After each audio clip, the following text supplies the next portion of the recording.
Hey guys, welcome to the podcast. So I just have one quick announcement. I've been holding off and sort of learning for quite a while before I took action on this. But I'm about to finish my undergraduate degree in podiatry. And all this time I have been sort of studying, learning, literally talking to the best people in the world about this kind of stuff, about hypertrophy, about bodybuilding, about losing fat, muscle, etc.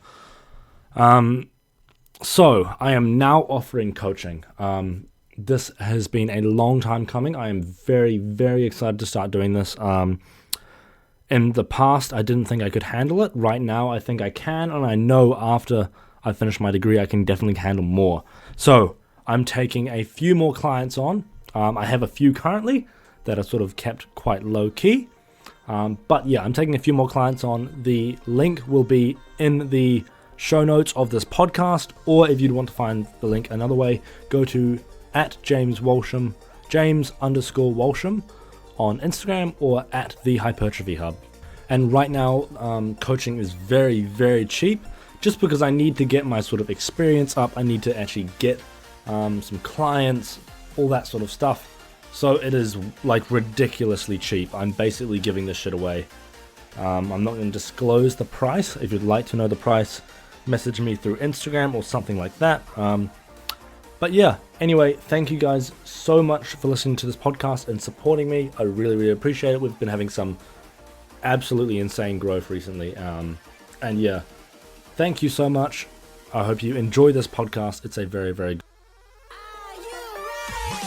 People are constantly raising the bar. Sacrifices need to be made. What would you guys say are your biggest weaknesses? You are your enemy right now. It's success of life. Just a fucking podcast. Cool. Let's go fuck shit up.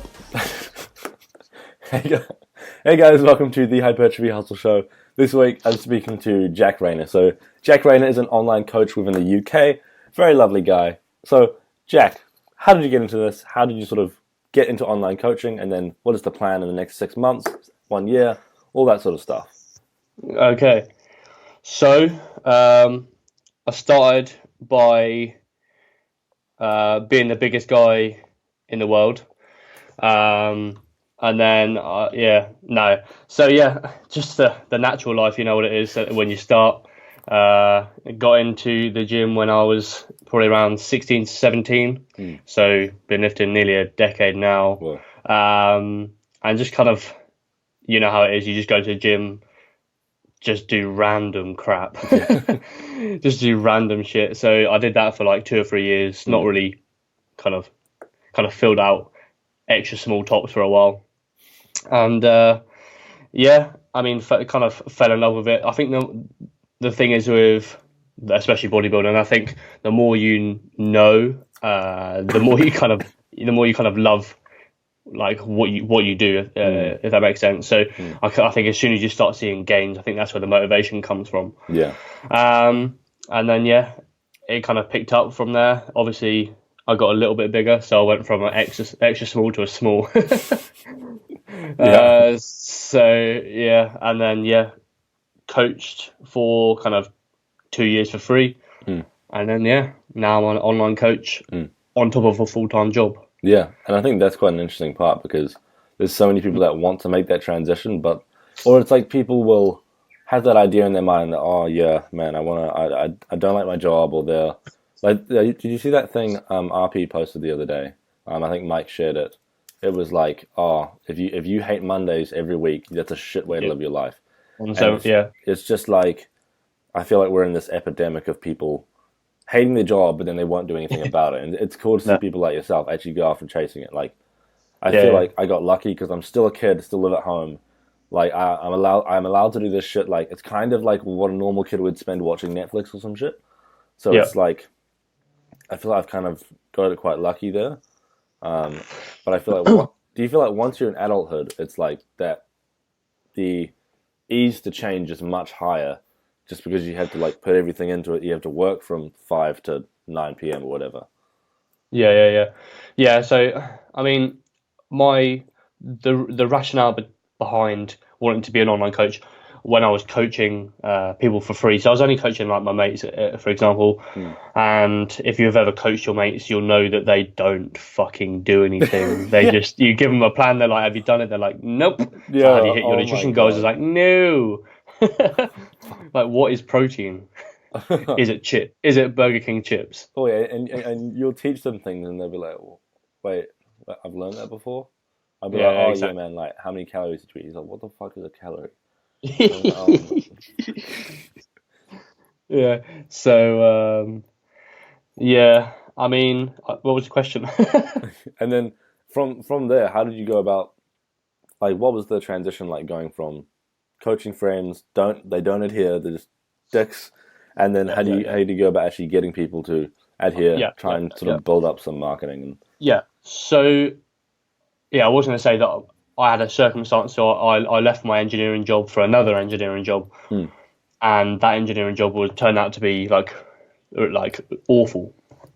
So my hatred for, not hatred, but I wanted to do something else with my life. Like I went into that job, and I was in quite a shit like mental state. Yeah. Not that I was like depressed or anything, because I just don't think I was. But the need to change was there. Yeah. So that's when I just clicked. I was like, right, I got to do something. So this is when I just literally just rolled it out. Yeah. Like, it was out of the blue.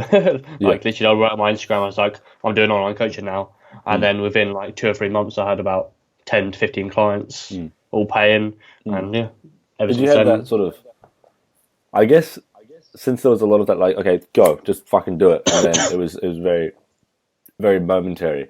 I guess for me, like, currently I'm in the position where I'm looking to online coach, but I'm like scared of that. Oh shit, what if I get no clients? And like, was there a lot of that fear? And like, I assume that fear is very common too.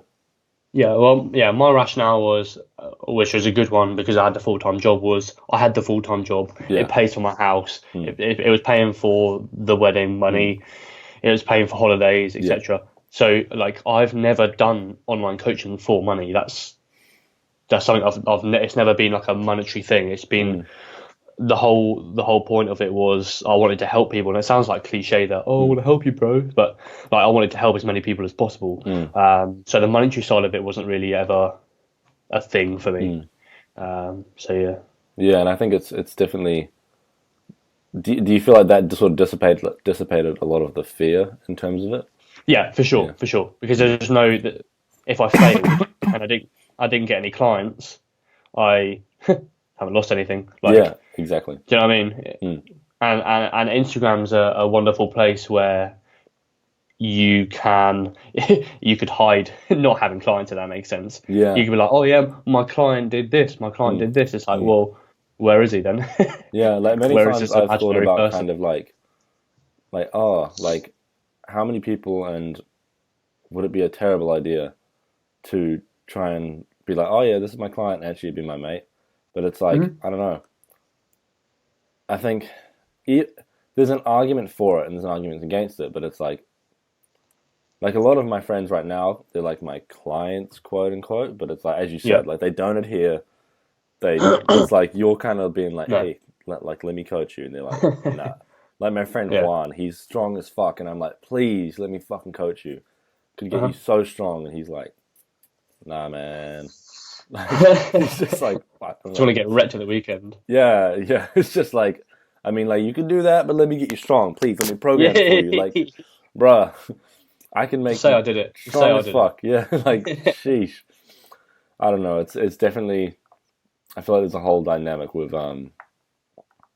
friends compared to people who have sort of signed up and been like, yeah, I want coaching. Yeah. I'm like ready to do this. Yeah. You can be a little bit of a dick to them at the same time, because you're like, you can't really be a dick to your client because you can't. Exactly. You can kind of go to your friend and it's like, bro, what are you doing? Kick your shit and all that. Because the thing is, what I've found is they will express that like, yeah, I really want to change, man. And then you give it a month or a day in some cases, and they're like, nah, man, like, I just can't today. I've got a cold. I can't go to the gym. I'm just like, okay. Yeah, and it's like, then you can get out like the stern friend voice and be like, okay, do you like, if they're overweight, you can be like, do you still want to be fat? Like, do you want that? Yeah.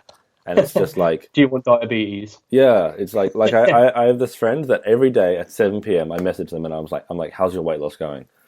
And that's actually tending to work a decent amount, because it's not like Like, have you seen that thing on Facebook where it's like, oh, I texted my friend every day, fat fuck, and it's like, oh, Jesus Christ. I feel like that's a bit excessive. If it works. Yeah, it's like, okay, if it works, maybe you won't get diabetes. That's great. Like, it's pretty hard to argue with. So, I think it's interesting coaching friends, but I think, do you feel like the dynamic is 360 or 180 when you start coaching people who sort of are more like they're wanting to do it? Yeah. So obviously, at the start of coaching, the like monetary side of it was very, very cheap. So you kind of take on everybody for a very low price. Obviously, with like no monetary buy-in, you do get it's like coaching your friends. So they won't check in, they won't send you weekly updates, they won't fill in the data, everything. Yeah. So then I think you just got to kind of dig in a little bit and just go, right, okay, be really supportive. I think that's where the supportive side of it, because you got kind of two types of coaching. You got coaching that you've got to be very supportive, and then when you get to the people who are like physique competitors who do it like professionally, you're like, right, eat this and eat this and eat this. Hit these macros, and they're like, yes sir. Come back next week.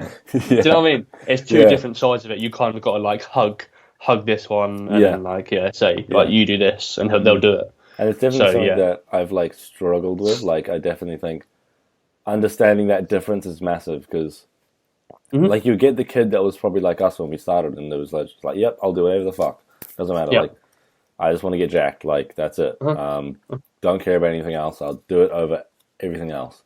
And it's like, that is probably like, wow, so cool. But then you get the Gen Pop client, and it's like, okay, cool, they're just trying to lose a bit of weight, feel healthier.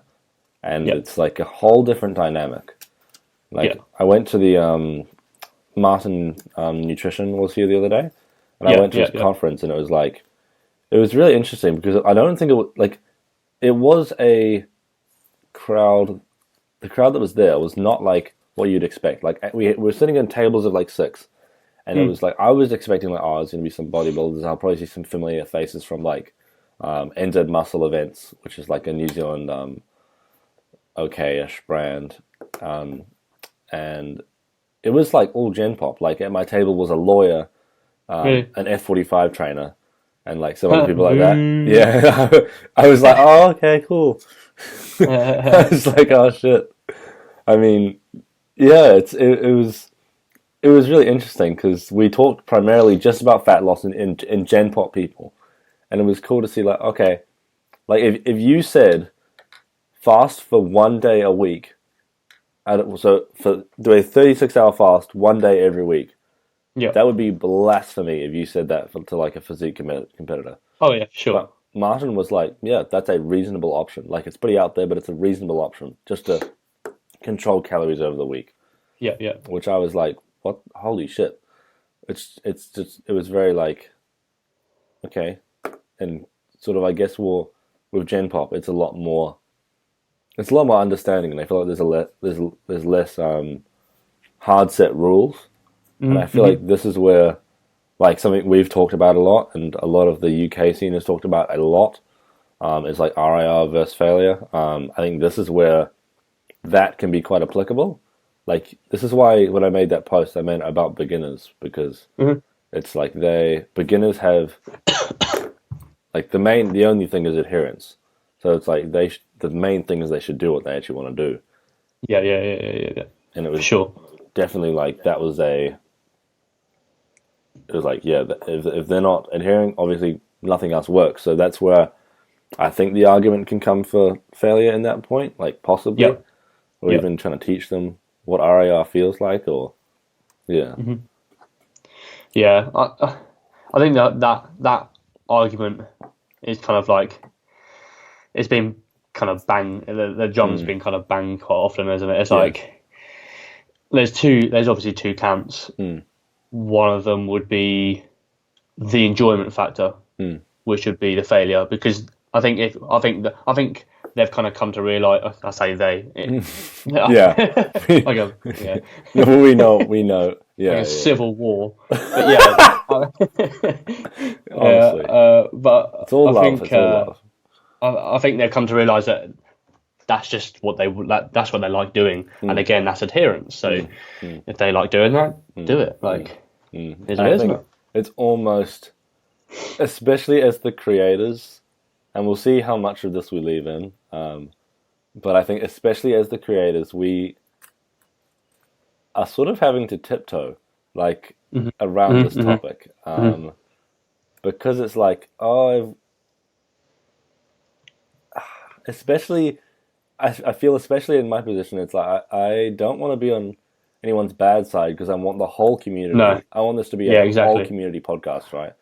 But then again, I want nothing but utter honesty. And if I'm speaking purely honestly, I think failure has barely any place in bodybuilding. Like, No. No. yeah, Yeah. I mean, I put that meme on there the other day, and it was just like that guy with, the change my mind one, yeah, where he sits with a coffee and a table, and it's like training to failure. You don't need to train to failure for hypertrophy, and it like changed my mind. But yeah, but do you? Probably not. But again, if you enjoy it, then exactly. go ahead. That's exactly where, yeah. And I think, But yeah, I think you're right with the whole tiptoe yeah, thing. As soon as I put something on Instagram or my story, it's just like, bro, Dorian Yates didn't do that. Look at Dorian Yates and look at you. it's just like that anecdote. Like, did you see Jared Feather's post the other day? It was like, well, that anecdote is just bullshit. It's like, mate, like, of course, Dorian Yates is more jacked than me. No shit. Like, Yeah. I don't know. I think there's just it's hard to make this argument without it sounding like a cop out or like bullshit. But it's like, I think the smaller you naturally are, I feel like the more you have to take approaches that are just more evidence based. Like, Yeah, for sure. Yeah. I think that I would say that my genetics are pretty poor. So I need, like, I was speaking about a client to this the other day, and it's just like, I need to look into things a little bit more because I need to grow. Like, Yeah. you could get someone who like looks at a dumbbell and then all of a sudden they've got 19-inch arms, but they have no idea about training principles, right? Yeah. Then you get the person who knows absolutely ridiculous amounts, but they're tiny, they're small. Yeah, it's crazy. Because It's like, you know what I mean? yeah, like people will come up to me in the gym and be like I had this motherfucker the other day. I was in the gym, right? And oh my god, he fucking comes up to me, right? He's like, "Yeah, man, can you spot me?" I'm like, "Yeah, sure, of course." And then I spot him, and I'm like, "Okay, yeah, like obviously the best way is just to leave some reps in reserve, or just at least go to actual failure, not go past failure." And then he's doing his last rep, and I'm like, "Okay, he's gonna fail here. That's cool." So then the moment it goes down, I just pull it up. Like, I'm like, "Okay, you failed." Yeah. And then he's like, almost laughing at me at the fact that I didn't slowly let him grind it up. It's like, oh, shut the fuck up, man. It's hey, like, you got to count that onto your volume, yo. Oh, it's like, how are you? Bent over why? rows. It's like, bro, oh my fucking god. Like, oh, I hate this motherfucker now. It's like, Jesus Christ. Because it's just like, oh, especially if you don't explain that beforehand. And then you expect that's the norm. It's like, if that is the norm of how people train, what the fuck, man? Like, come on. Like, yeah. They're just out of the gym, ambulance, barbell wrapped around neck. Oh my god damn, man. It just, like, you'll get that so commonly where someone will be, and this guy wasn't even jacked. I think he's just a dick. Like, later, because I was wearing a hoodie at that time, I took my hoodie off and he was like, oh shit, just kidding. It was a bit more like, your delts though, bro. Yeah, it was just like, fuck. There's been so many times when it's been like, someone's obviously in like a t-shirt or like a hoodie. I look tiny, man. I look like you wouldn't even know that I lift. Yeah. Natural dilemma. And then, like, I'll take my shit off and it's like, obviously, I'm no mass monster, but it's like, you could tell I go to the gym. Like, I've got a few muscle You could tell groups. you're not a runner. Yeah, like, there's a few muscle groups on me that I think people are like, whoa. Like, they do okay. and like you could tell I know what the fuck I'm doing, and you see me lifting with good form and shit, and it's like you'll see people's attitudes flip the moment they're Yep. like, oh, this is not his first day in the gym. Yeah. It's like, oh, that's why I went at NFL top. yeah. Just look like take it off. They're like, oh, he's still small. Shit. No, I just like that. Like, Nunez talked about it in a good way. He was like, oh yeah, it's like when dudes are being, it's like when a dude does that to you, and then you're wearing like a hoodie or something. It's like, I can't remember how he phrased it. It was on this podcast. He was like, it's like you're flexing your swagger or something, or I can't remember. Yeah. But it's like you're just showing your dominance a little bit in like a very biological way. Just like a cat spray. Yeah. Yeah, like that. Just mark your territory. Yeah, it's just like, I feel like that is exactly what's going on there, and yeah, I feel like it's just the epitome of like frustration. Because it's the same thing as like I want to do a podcast with Helms on this exact topic, how to handle the whole like the more you learn in this kind of stuff, and then someone comes at you with an opinion like, oh, like my mum came up to me the other day and she's like, yeah, I was reading something in the paper, and a high protein diet's actually really bad for you. And I was like, Mum, for fuck's sake. And like eating chicken yeah. jump strip. Oh man. And then I was like I feel like dealing with those opinions and figuring out how to navigate that sensibly, like that's been my biggest thing, man. It's so hard. Because it's so hard to just be like, what the fuck are you talking about? And just actually slow I know. down. But I think this is on your podcast actually, where you say they're like slammed all 3 macronutrients now. It's like fats are bad, carbs are bad, protein's bad. It's like what's next? Fiber. Yeah, apparently people have been dissing fiber too. It's like, oh god damn. Like Gabrielle Fundaro talked about that a little bit. It's like, seriously, man, you're really dissing fiber. It's like, come on. Yeah. Like, what the fuck is there left? Water? The only issue I had with fiber was I got one of my first like clients was a vegan, and obviously vegan, like to get a protein in is quite hard without like adding shitloads of fiber like lentils and stuff. Anyway, so he was like, oh, I just feel really bloated. And I was like, oh, okay, let's have a look at your fiber intake. Like, have a look at all your protein. 170 grams of fiber in a day. What the fuck? Whoa! Holy shit, man! 170 grams. Damn. I was like, that's probably why you're bloated, mate. Shit. I mean, my fiber's pretty low, but I'll be at like 25, or like some bad days it'll be like 10. Well, that's like that's your chocolate milk, that is. It might be, yeah. Key to delt gains is chocolate milk. Honestly, man, it's Jesus Christ, 170 grams. Yeah. Fuck. You look pregnant. How much protein were they on? Were they getting like pretty high, or? It was only like, I think it was only like 150 grams protein. Yeah. So the fucking fibers. Yeah. But to get protein in, it's a lot better now. Like a couple of years ago, it was a real task, but now they've got quite a lot of tools. Fucking hell, man, damn. This shits must be interesting.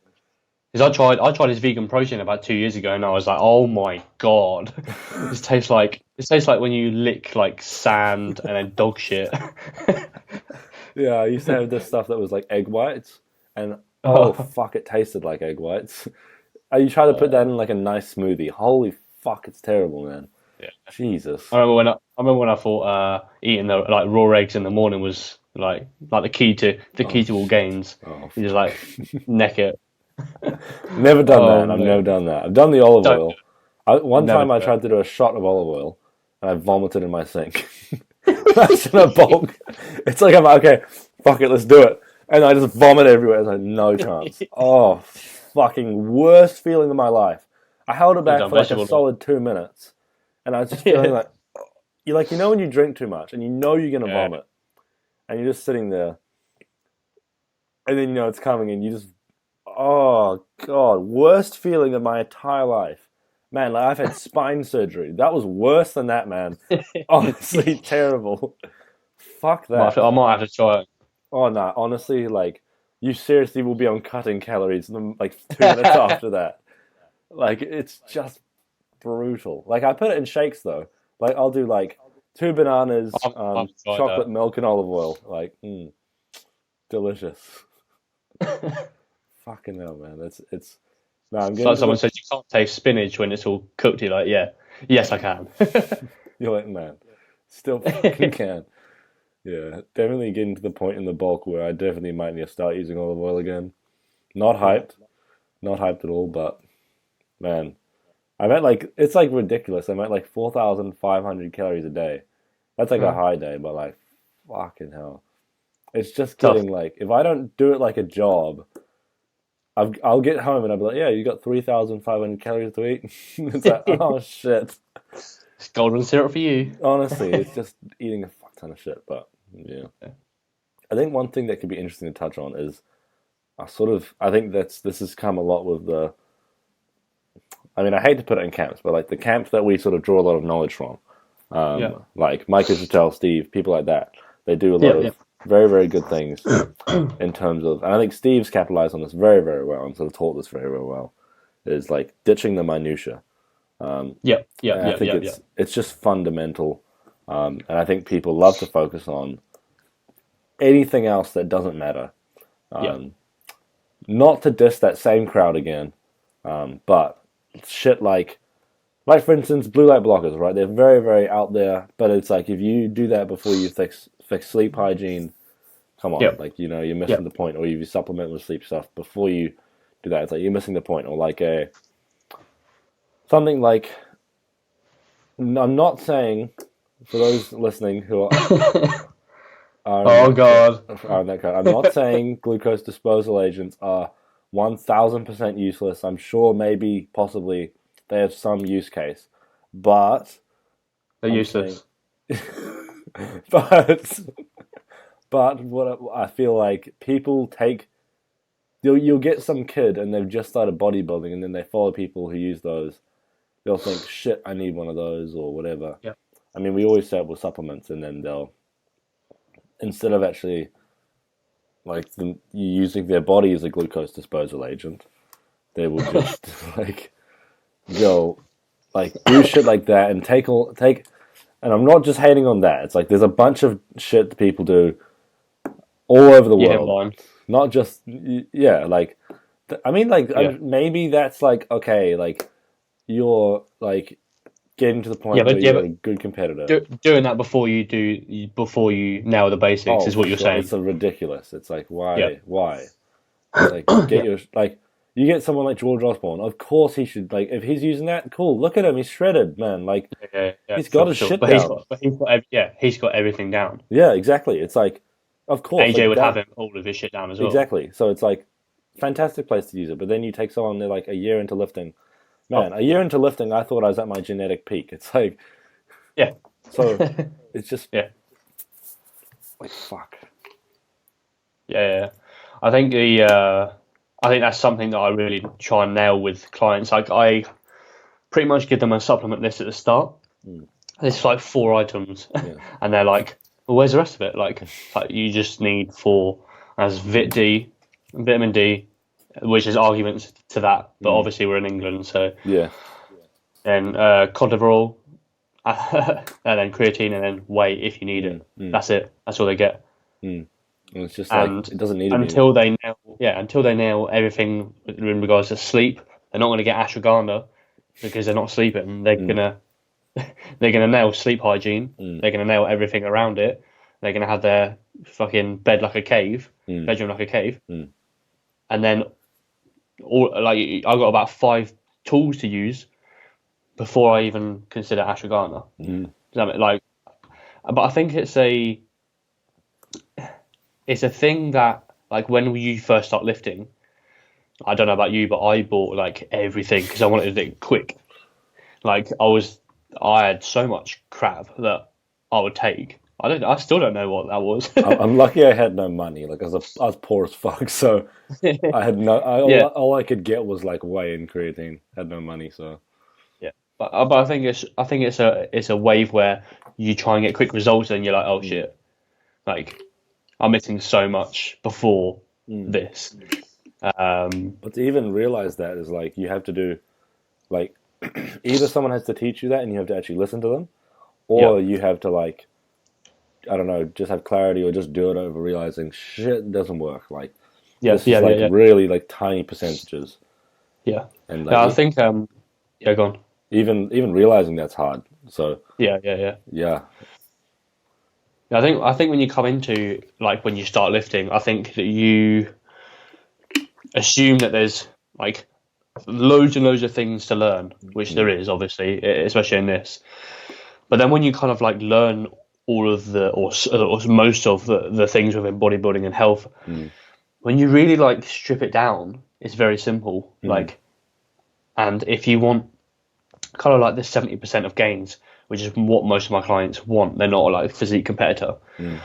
You're not going to need that much, really. Like when you actually think about it, when you actually strip it all down, there's not a lot to it. Like the whole premise of eat less, move more. Like if everybody, like if you told your mates that, if you literally said that and they abide by it, Yeah. do you know what I mean? If you told the whole world that we'd be easy. out of this like health epidemic, it's just like so much cool shit would change. And like obviously we can't do that, but it's like damn, that would be cool. Like but it's not gonna happen because people are like, nah, there's something else to it. It's like, no, Deborah. Or just thinking it needs to be complex. It's like this is why I think keto does have merit, because it's like okay, you take someone who's obese and then they can think, okay, all I have to do is just not eat carbs. That's it. And it's like maybe mentally that can be difficult, and obviously it's a shit show trying to transition back on. Like your shits are just gonna be terrible. But just it's blow like a balloon. Yeah, but like I don't know, maybe I think it can be a useful tool for adherence, just because it's so simple. Like and like how hard, like it's pretty hard to overeat on protein and fat. So it's like in that situation, like this is why we can't really rule out everything. Like diets like keto, it's like okay, there's some retarded diets like meatitarian or whatever, or the meat diet. Some dumb shit that happens, but like same with like failure training RIR. That shit has application in some cases, and it's like even more so for like Gen Pop. It's like as I said before with Martin. It's like okay, like he would commonly recommend things like intermittent fasting. Commonly recommend things like a 36-hour fast 1 day a week, which is I was like whoa, but not a terrible idea maybe. Like he's talking about Gen Pop. Yeah, exactly for Gen Pop. Yeah. And it's just like Yeah, I found it interesting about. I think it was either Brad or Menno. I can't remember which one I saw on Instagram about the. Do you see the intermittent fasting post? Possibly. But they did a study and they saw no muscle loss in bodybuilding. Yeah, that was pretty interesting. Yeah, I saw that. It was a very like. I was like, oh shit, like because I guess we always think like, oh, you know, like the only reason that would be a negative. Just because less muscle protein synthesis, I guess you're getting less protein and you're getting less calories in, which is it's interesting to see stuff like that, because then it's like, okay, how much could I just like how much of a detriment would it be to eat 170 grams of protein in one like go? Like that's what I'd like to see. You'd probably be shitting for Britain, but it'd be terrible, but you know, like and you spoke about keto, by the way, and you said about the fats and protein. And you could technically lose shitloads of weight because you could shot the olive oil and then puke it all back up. So you could lose so much weight. Yeah, it's great. That's my new. I'm actually coming out on my ebook soon. It's called the olive oil shot diet. Just one page. Yeah, you just do a shot of olive oil. You will vomit. Like Chapter 1. No one can keep that shit back. No one. No, like you have to be a fucking superhuman. Honestly, it's fucked. It's gonna be like the cinnamon challenge, but fucking worse, man. And then see if you can hold it. Like cinnamon challenge is just dangerous. This is just disgusting. It's like, oh my god.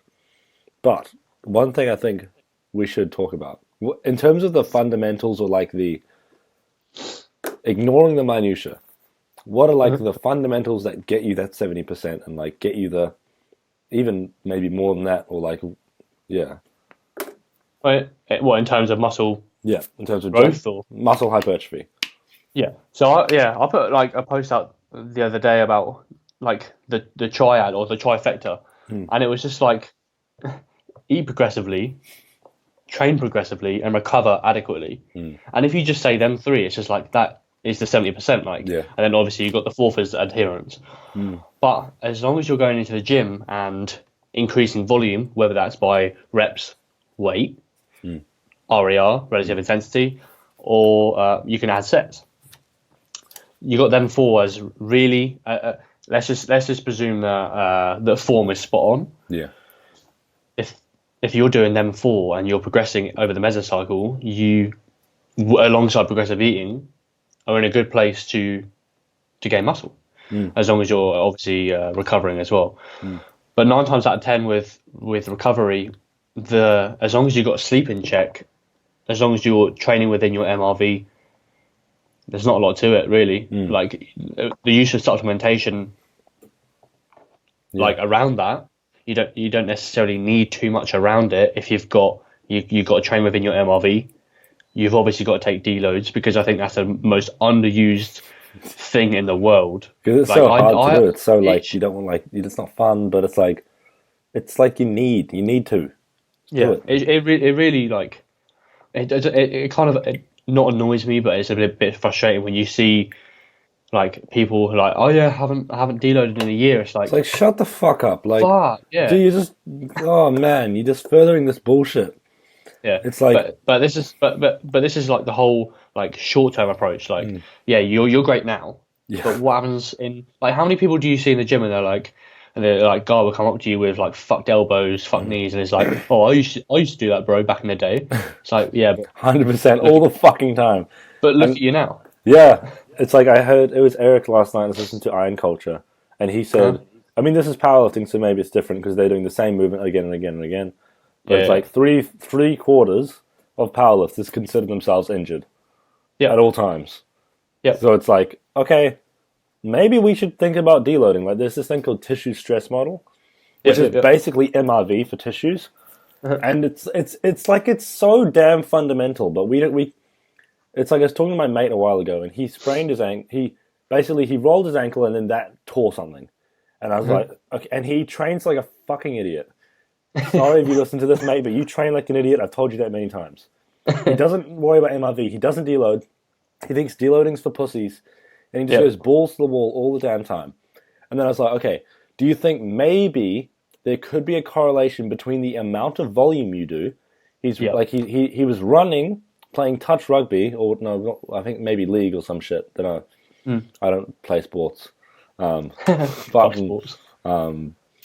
Bodybuilding, if that's a sport. It depends. But it's like he's playing rugby, running, doing leg day at the gym like a fucking idiot, and then he tore his shit. It's like, duh, like, man, like, okay, of course you fucking did.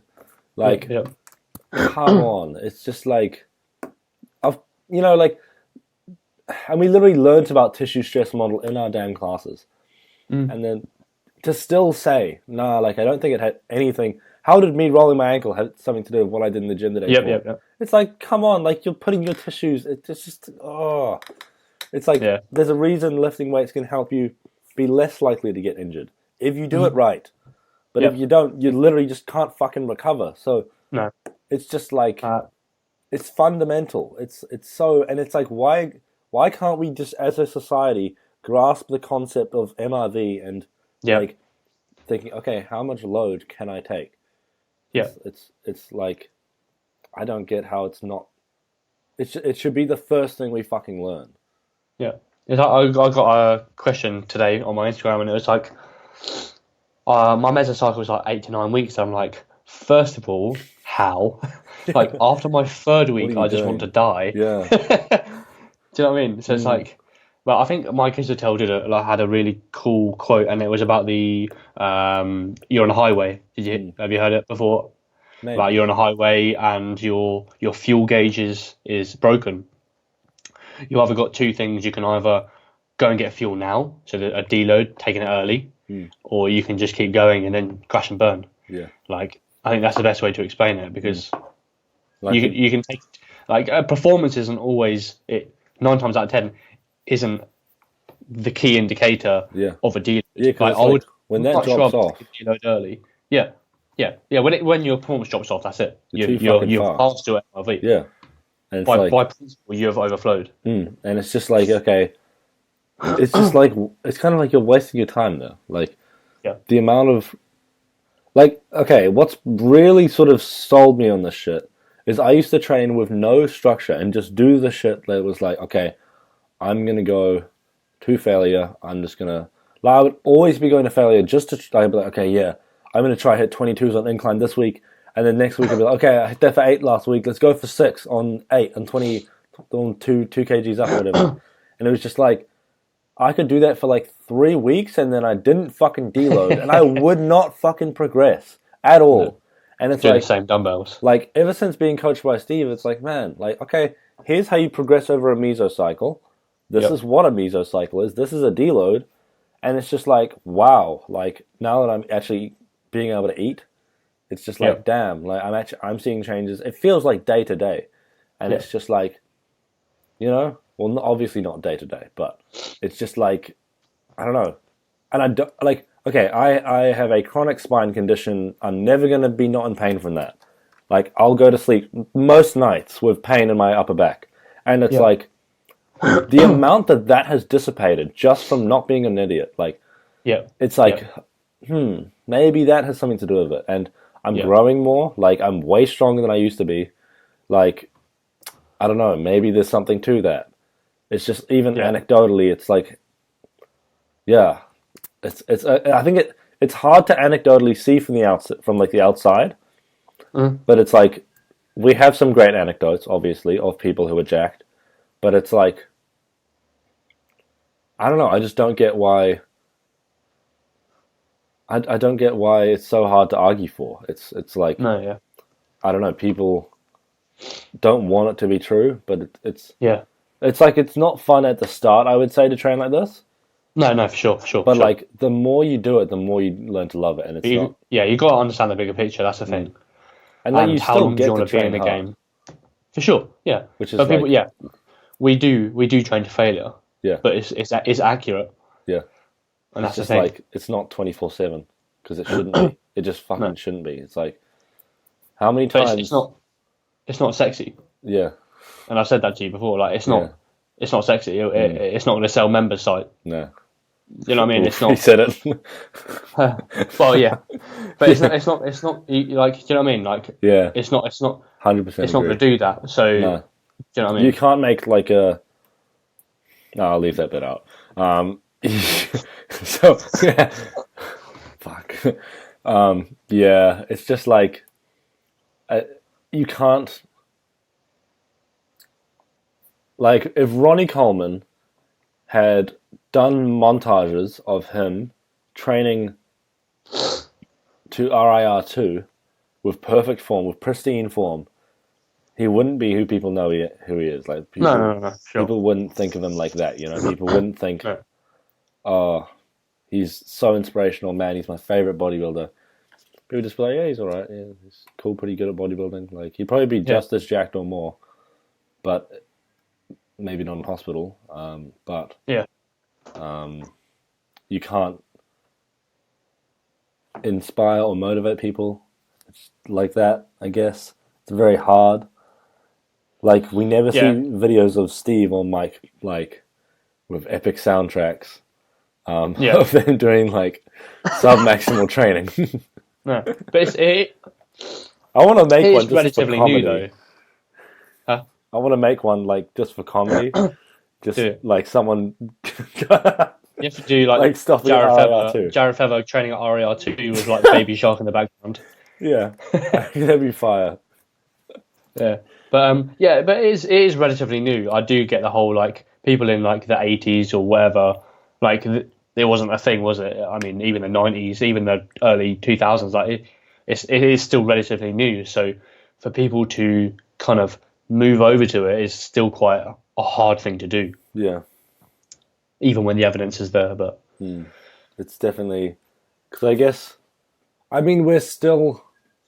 Like, obviously, the research can't tell us everything, but it's like... Nope. I think that is such a cop-out. It's like... You cannot then use that to say the research tells us nothing. It's like... No. That's a massive leap. There's a reason we do research. It's not just for fun. Like... And It's like the whole rate of loss kind of thing. Now, if you're talking about like retaining lean body mass, like all of this thing, it's going to be a lot different to Deborah, who's 250 pounds. Yeah. Like her rate of loss is going to be like fucking drastic compared to like George Osborne. Yeah, exactly. Yeah, like people shutting down from competition. Yeah. It's going to be a lot different because like if George lost a kilo a day or a kilo, that's heaps, a kilo a week, it would be like, kilo whoa, a day. holy shit, not eating. Yeah, it would be like, whoa, I mean, there was that whole joke about too lean, which is funny. Yeah. But yeah, I think we should put one thing in here because I think we've almost been. This is a relatively controversial podcast, I would say, maybe. Yeah. And if you know the beef of the British bodybuilding scene, this is relatively like out there.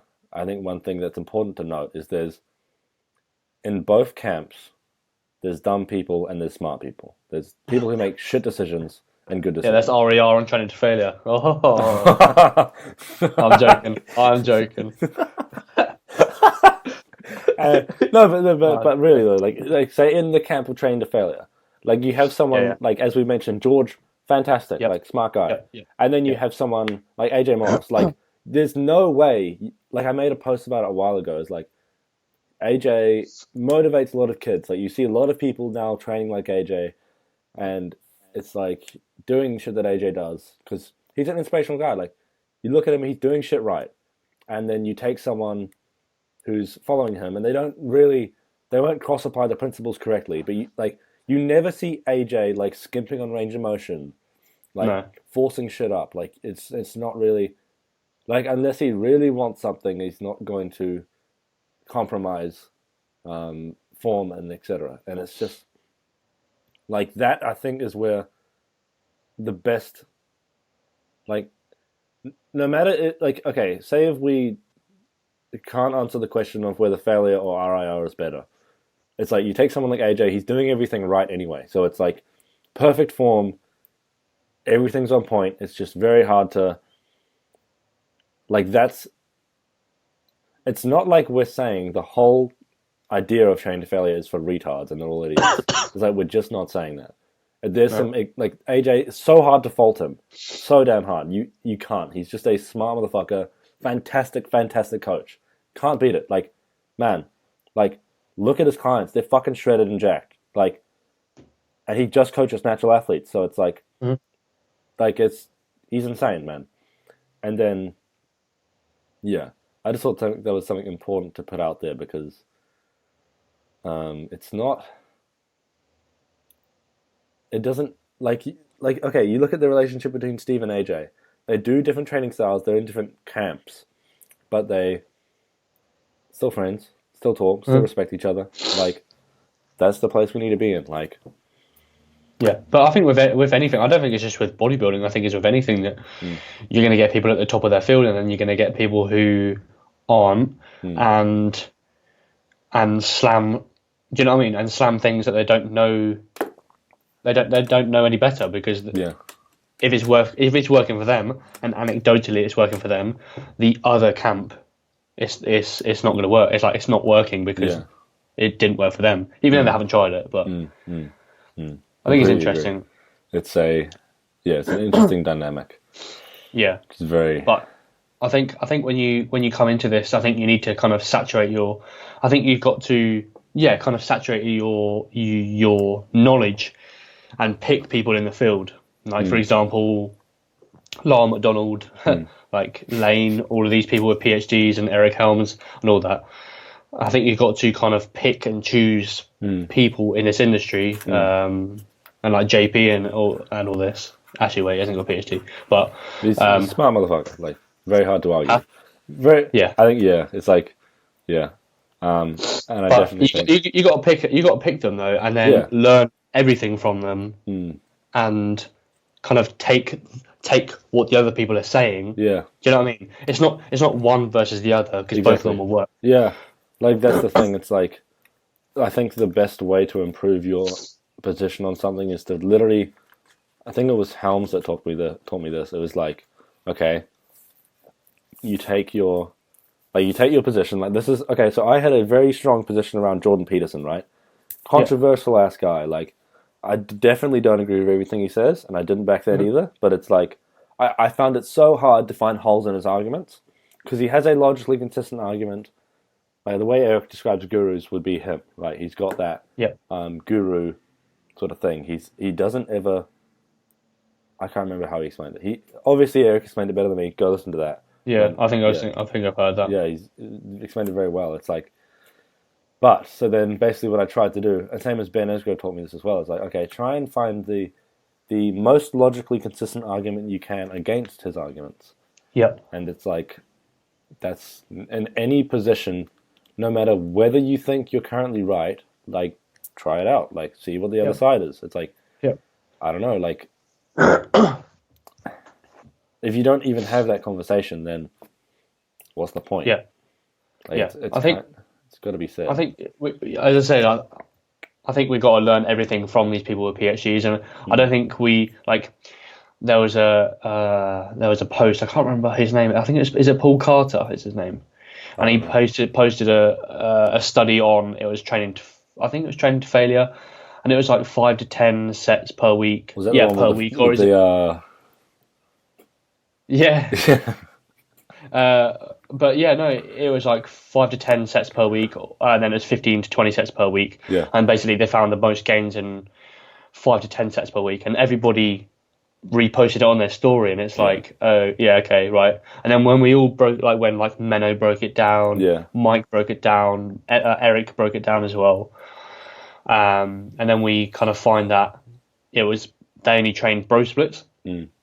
And we know the data per session was 5 to 10 anyway. So that study kind of clarified all the other studies. But it's kind of like you take one study, you cherry pick it, and then you run with it, if that makes sense, because it's their ideology, if that makes sense. Yeah, if it suits your ideology, like if there was a study about training to failure and RER, and it said RER is superior, I'd be like, yeah.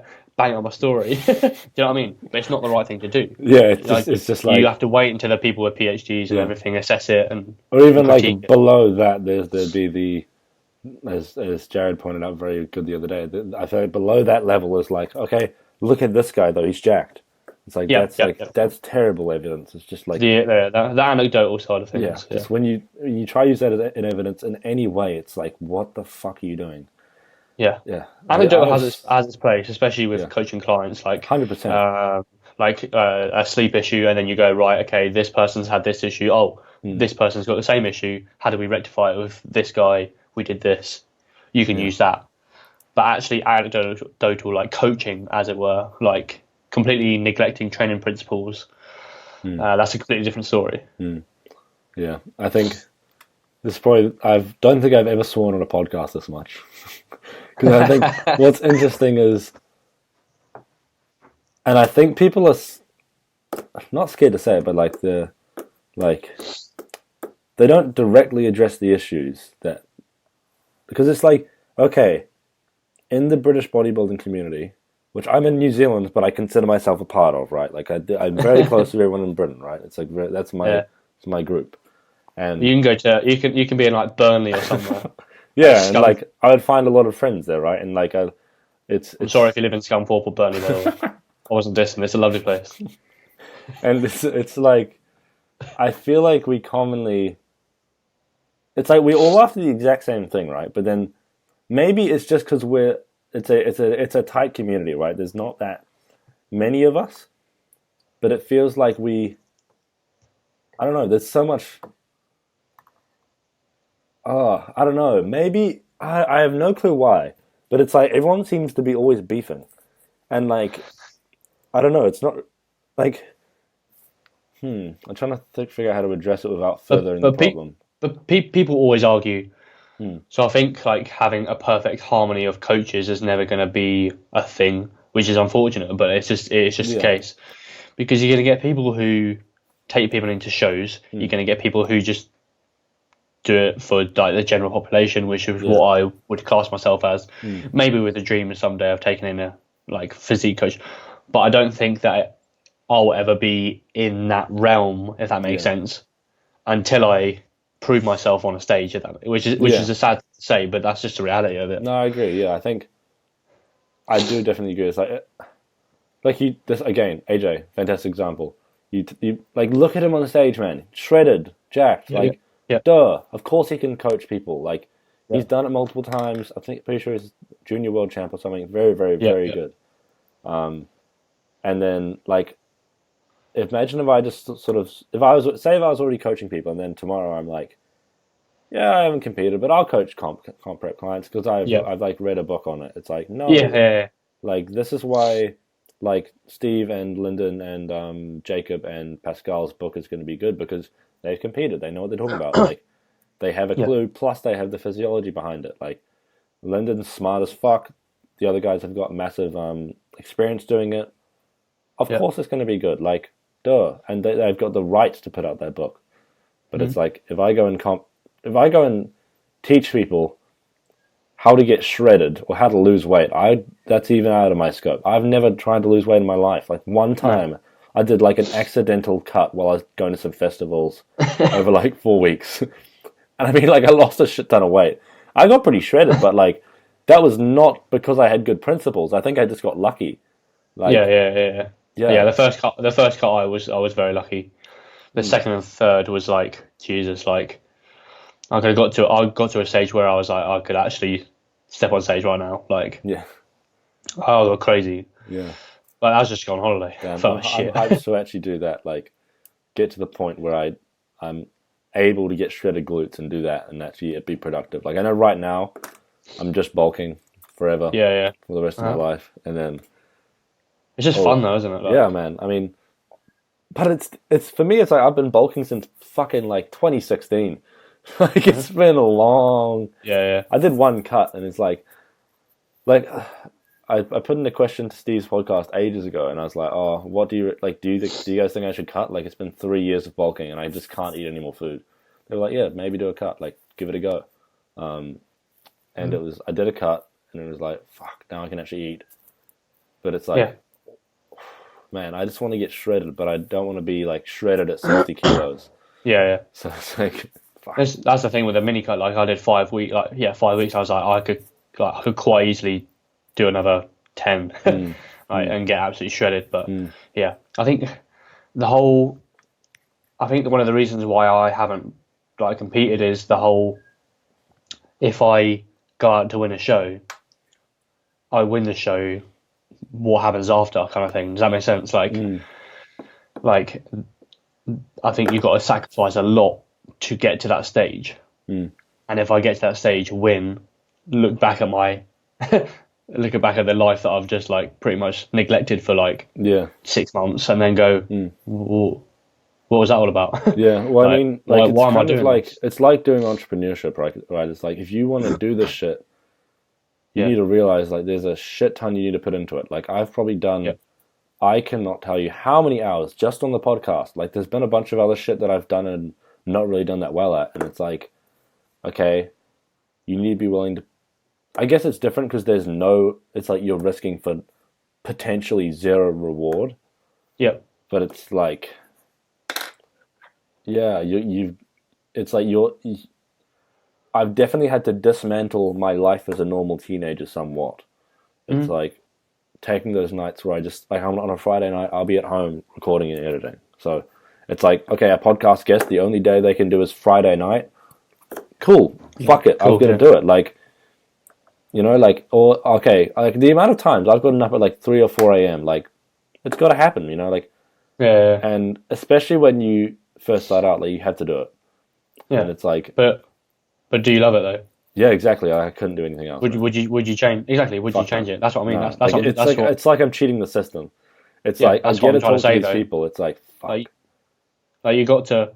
The main reason I do what I do is because I fucking love it. Like you love like everything you do. Like if I wanted to compete because I love it, I'll do that. Do you know what I mean? Like you just got to do what you do the fuck you want. Yeah. It has to be in the right place in your life. Like I think for me, it won't be until like 2023 would be like the goal. That'd be cool because then I'll like have finished my masters, and then that'd be insane. Like that'd be cool as fuck.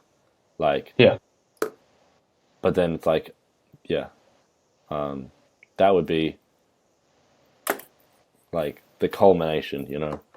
Yeah. It would just be like, because it's like how Eric's done it, right? It's like he's bulked for the last, or just been in not prepped for the last like something crazy, like 6-9 years or something. Yeah, I don't know. I think it's 6-7 years now. Yeah, and it's like looking at him on stage, looks fantastic. Yeah, he looked mental on stage. Yeah, and like he didn't disrupt his life doing it. It's like that's what I want. No. Like I said in my message, I was like, man, like I want to be able to maintain that level of like not fucking your life up. Yeah. while exactly. while just comp prepping. Like maybe the first one's going to be fucked up, but I don't know. Like I think if you expect it to be fucked up, it will be. I think you got to go into it like thinking you're going to win, if that makes sense. Like, or like I don't think you could do it any other way. Yeah, and figuring out how to. I mean, this is a lot of speculation, but like figuring out how to minimize the damage caused and maximize the progress made. It's probably a decent mindset to go in with. But yeah. So should we finish off here? Very beefy podcast. Yep. Do you have any closing statements? No, pretty much. Everything will work. Yeah. As long as the training principles are there. It's all love. It's all love. That's it. Guys. There's no beef. It's just love. I'm gonna get so many DMs now. Fuck. There's a direct one to you. Okay. Yeah, just send them my way. Yeah, we can have a debate on the podcast. Okay, actually, if anyone's listening to this and you want to debate either, probably not me. I don't feel good enough for that, but we'll see. Potentially someone in either camp. Yeah, if you're wanting to debate it, reach out to me. I will host a debate by all means. I might even be willing to debate you possibly, but I'm probably not smart enough yet. So we'll see. But there's a big one coming out soon, isn't there? Is there? Oh yeah. Yeah. On mine or whose? Yeah. No. A big what? A big one. I don't know what you mean. No clue. I'll talk to you off air. Okay. Oof. Fun stuff. So, Jack, where can people find you? Sweet. At Rayner Trainer on Instagram. Pretty much. I'm on Facebook, but yeah. Cool. I don't even know if anyone who I goes also on hear Facebook you have anymore. a podcast. Oh yeah, it's brand new. Just a Rayner Trainer podcast on iTunes and Spotify for those who don't have Apples. Weird. Hey guys, thank you very much for listening to this episode. I hope you give us a review or you really enjoyed the episode. Let me know any feedback. I'm always open to any criticism, anything like that. Reach out to me on Instagram at James_Walsham. Or if you'd like to follow my business account, follow at the Hypertrophy Hub. Yeah, thank you guys so much for listening. If you would like to help the show, there's a list of ways to do so in the show notes. But if you're wondering how, the best thing to do is just give us a review on iTunes or just let me know how the show can be improved. Thank you very much.